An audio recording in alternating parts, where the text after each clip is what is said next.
I'm a member of the Divine Nine, member of the Delta Sigma Theta Sorority Incorporated. Very proud of that.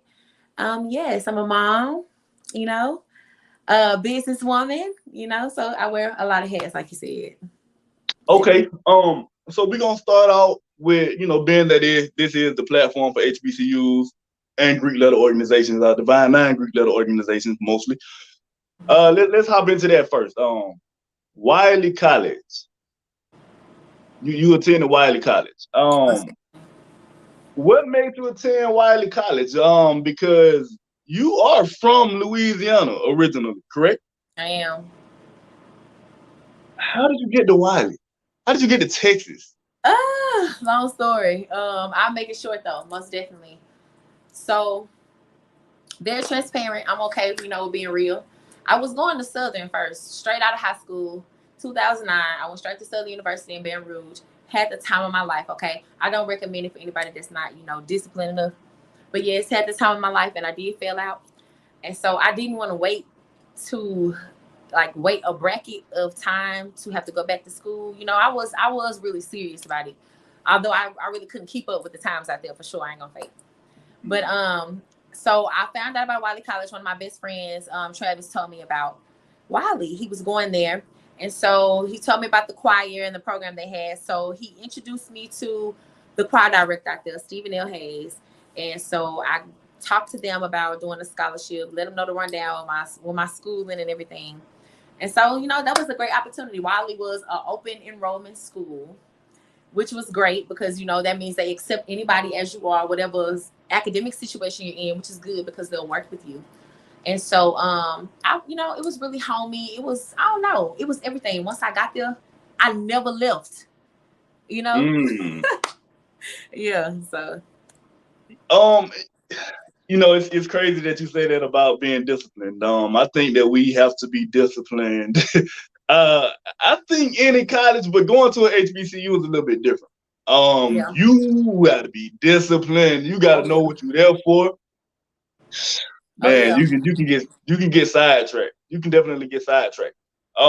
So when you went to Wiley, I'm gonna skip around a little bit. Okay. You go to Wiley. Was education always a goal of yours? To be in the education field? To be in the education field, yeah, I went into Wiley into education. I started in education. I did music education, as a matter of fact. So when I went there, I was literally on a student contract to be in a 5-year program, with 4 years being the regular college academic credits and that last year being strictly education, observation, doing strictly education classes, really honing in on my major. So yeah, I was there for 5 years, and then I was in choir. So really, I'm gonna be honest with you, with being a choir student at Wiley, that was my major. Like, that was my life in college. I was barely ever at school. I really barely had a college experience. I'm not gonna fake, because I was in choir. So I really was never at school a lot. We were always on the road a lot. But you know what? That could have been one of the best things though, because who knows? We probably wouldn't even be having this conversation right now had you really just had the college life that a lot of people have. Now you already was up front and you done told us about something. So we already know where the discipline was at. The discipline was in there. All right, so that's definitely a big jump. So how long was it? I guess your time in between getting expelled or flunking out. I'm gonna say flunking out of Southern to your time. No, it was attending expelled. Wiley. That's exactly what it was. You definitely call it what it was. It was expelled. Yeah, call it what it was. But you know what? to me, it sounds.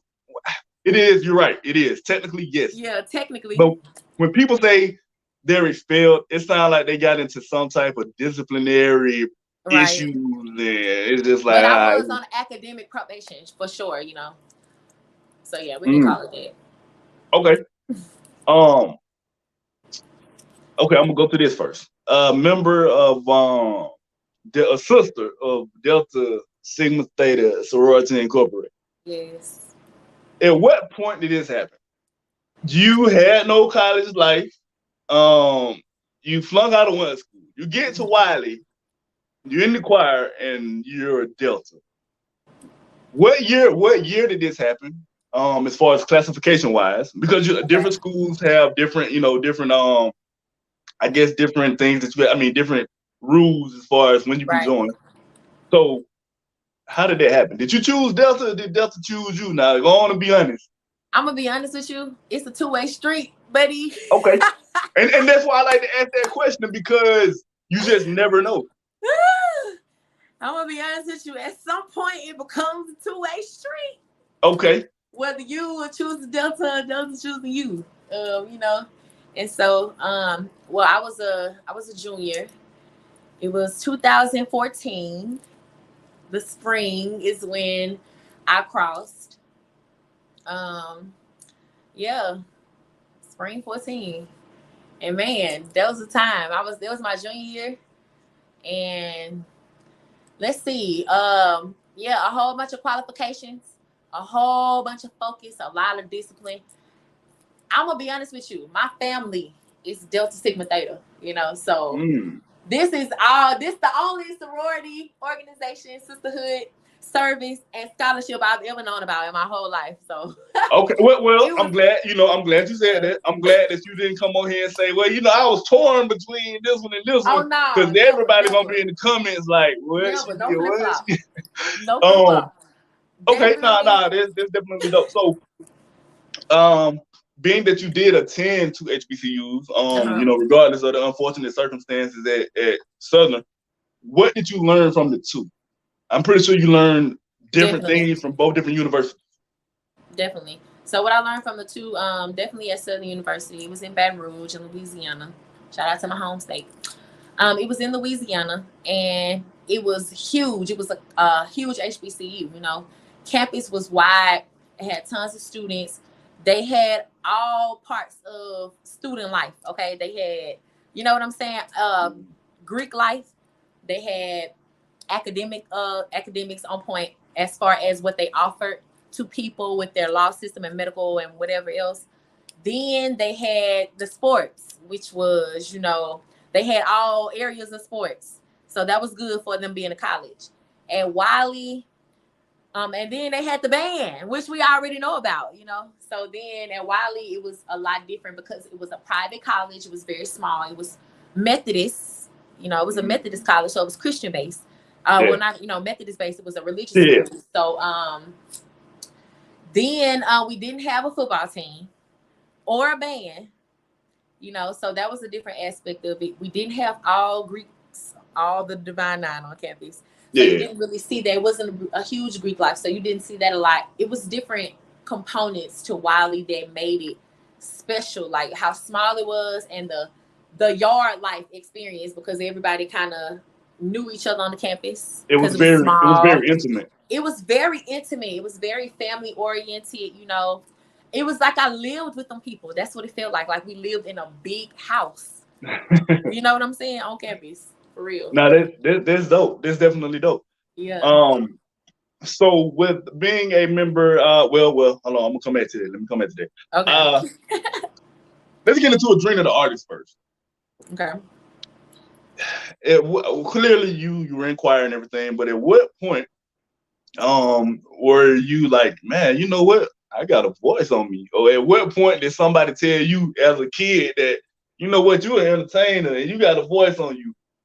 How did the whole thing of being an artist, a singer, come about?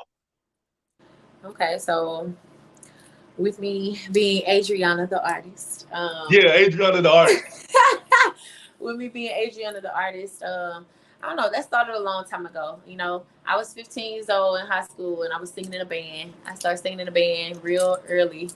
And so I kind of had that exposure with a band life and musicianship and being around a music culture and being in a gig setting in clubs and at different types of events, And so that kind of put me in a realm, being around a lot of musicians, of just a lot of music. And then my friends at a young age, God bless their parents, had their lives kind of set up to where they kind of had studios. inside their homes. So, you know, shout out to Brent Laddie. But yeah, they kind of had studios set up in their home. So I was able, with their band in high school, able to go over there, you know, and create music, just be in a creative space in the attic, in their bedroom, and just chill and write and kind of really find myself as an artist, see that this is what I want to do. I got to explore with it and experiment with it, you know? And so with having that open space, it kind of grew into my adulthood. I was really good at it. We started gigging a lot, and I started having a fan base, you know?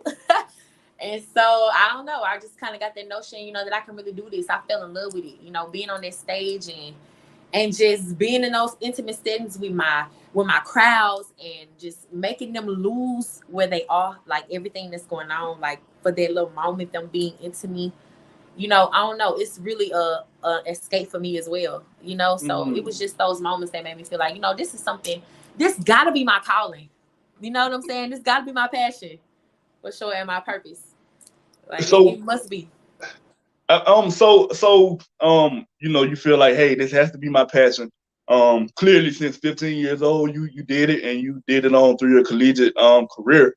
Now, granted, although you were in the choir, there can be something totally different from being a solo artist. So, going to an HBCU and being in the choir at an HBCU, did it ever kind of distract you from being an artist as far as just recording your own music, or did it enhance it? Did it make you want to go more? Did you do shows in college? Did you record in college? Did your people know all about you doing music on the solo tip in college? College because you know, I ain't gonna fake. I know, but look, I say that because you could be an artist and you can go to a PWI and it might not have the same effect. But going to HBCU, being around our people making the type of music that we make, but that you make, you know what I mean, as in general, it could be totally different. Well, yeah, you know, I don't know. College kind of turned me into a little monster a little bit, you know. It kind of boosts my little artist ego a little bit because, I don't know, I had a different voice from everybody, and I was around a lot of singers, you know. That was the first place I had ever met so many amazing singers in my life. I have never been around that much talent in one area, man, ever in my life, okay, for one. And so just being in that, it really did create a monster, like a musical monster, being around so many people that could sing and had ears and could play music and that could just read music and that was so musically inclined. And then being around my choir director who just pushed us no matter how it came out, you know, it was real raw. It was tough, you know, like in high school, you know, the parents sit on the side, they don't say nothing. They got them coaches that shit talking to the kids like, and the parents don't say nothing because the coach handling it. Like, absolutely. That was my choir director, you know, like really just on us, and making sure we were paying attention to the right things musically, giving us a musical discipline that I just love. I thank God for him because that really did structure me musically. It enhanced me on a whole nother level. It trained my ear. That was the first time in life I ever had vocal training, you know, because, I had to take it for class. You know, I had to take choral music vocal training for class. Cool.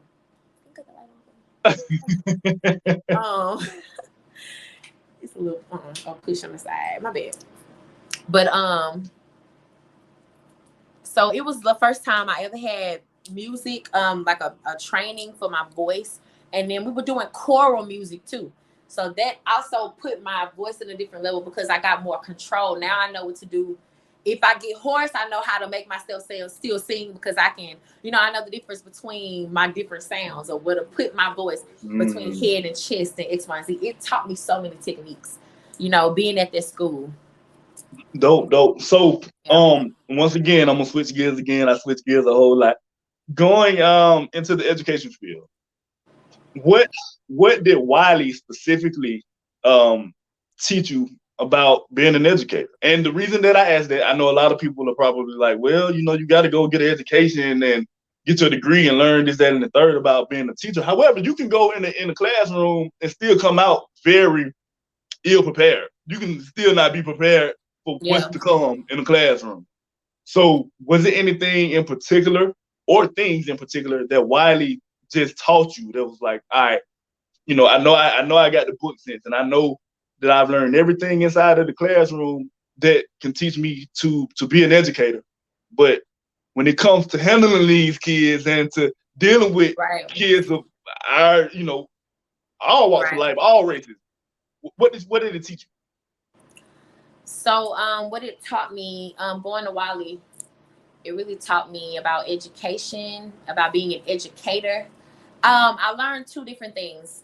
It did teach me and prepare me for being an educator as far as pedagogy, as far as how to teach, as far as how to be an instructor and how to give direction, But as far as how to go in the classroom and have classroom management, or how to have my own strategies to get control of my classroom, or have them engaged, or to have a relationship with them, be the teacher that they can confide in with, a little mental health problem that they got going on, so they can even focus in class. It's so many things that come with it that you will not be prepared for until you get in the classroom, and I've been a teacher for 7 years this year, so it's stuff you don't learn. Still this year, I'm learning. This year, it's a whole nother ball game for me, so than I've ever seen in education ever. So, it's a lot that you don't learn until you get in there. You definitely have to get in there as an educator, but the more you're in it, I do feel like, it's teachers that I see now been in the game 10, 15 years. They nail it no matter what environment, what school, what subject, because they will do that now. They will stick you in a subject that you've never taught and do, that's how it is with the teacher scarcity that's going on now. So, and that's what we got to be ready for, to go and teach whatever, Hold on. So what grade are you teaching? So, 5th grade. Fifth grade this year. All righty. Say less. Yes, and this is my first year teaching elementary school too. Oh wow. Okay. Yeah. Oh man. That has to be very different. I mean, you just said that. Yeah. I'm seeing your face. Yeah. Hey. And we'll put a pin there. Dang, that's crazy.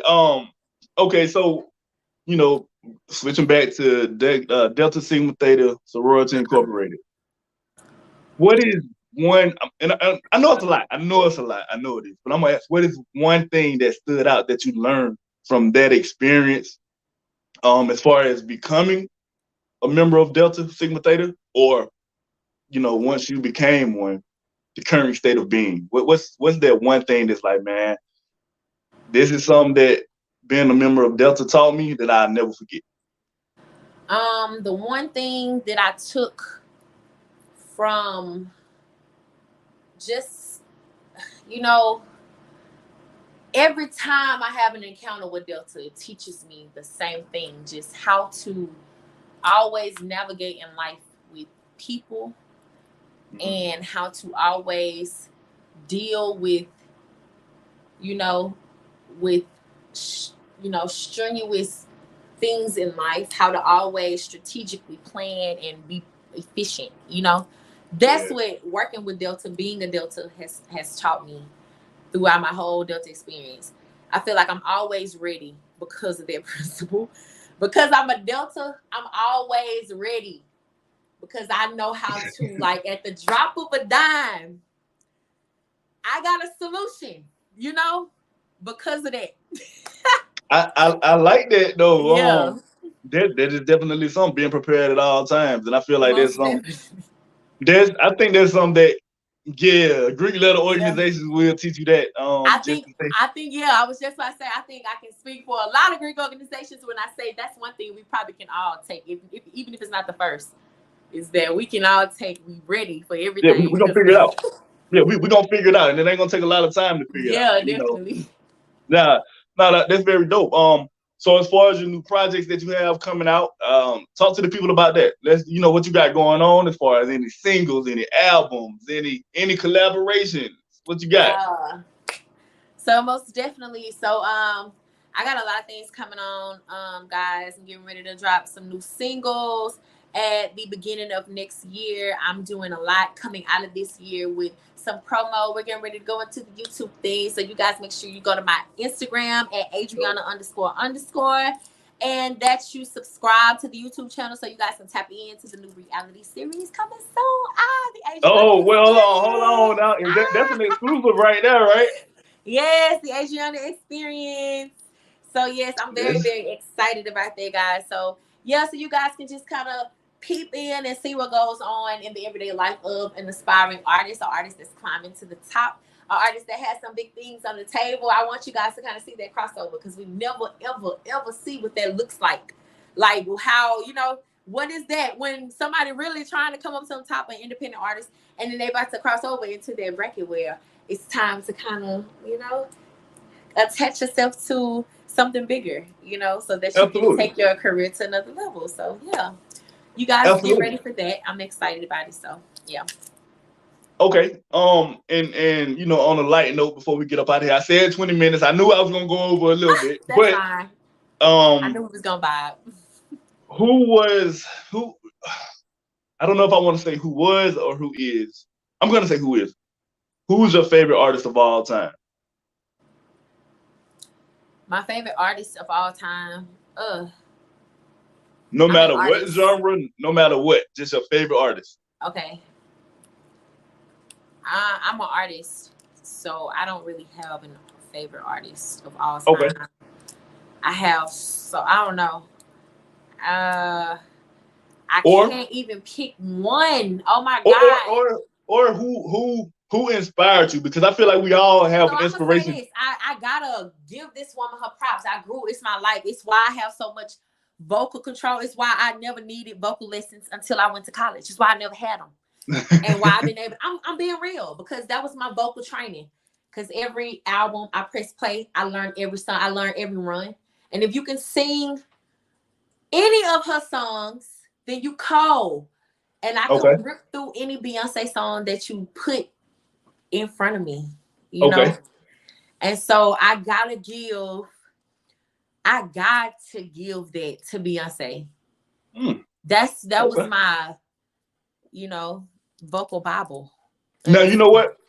I did not expect you to say Beyonce. Nobody does, because I don't have a piece of me that's sound anything like, what everybody give me? My vocal twin. What you gonna say? I don't want to say. I might be all left. I may be all the way left. It's more of a. I'll say this. Start with a B. No, well, it's more. I was gonna say it's more soulful than a little bit more soulful than Beyonce, in my opinion. I'm gonna say in my opinion. I feel like he said to start with a B. I figured that's what I thought you were gonna say. I thought you were gonna say Brandy. Everybody says Brandy, so that's what I knew you was gonna say. But I didn't expect. For my life, it's all I have heard for my whole life. I thought it was gonna be Brandy or like an older artist, or like a much older artist. Okay, I can see that. Yeah, so, but that's dope though. That's dope. Beyonce is definitely an all around one of the best entertainers of my time for sure. So, it's a good album. It's a good person. It's to inspire you to. If you gonna say you good. Yeah. That's okay. You got it. You any good. Then you go. Hey, you're right. You're right. I definitely agree. I agree 100%, man. But like I said, I knew it was gonna be a little bit longer than 20 minutes, but for sure.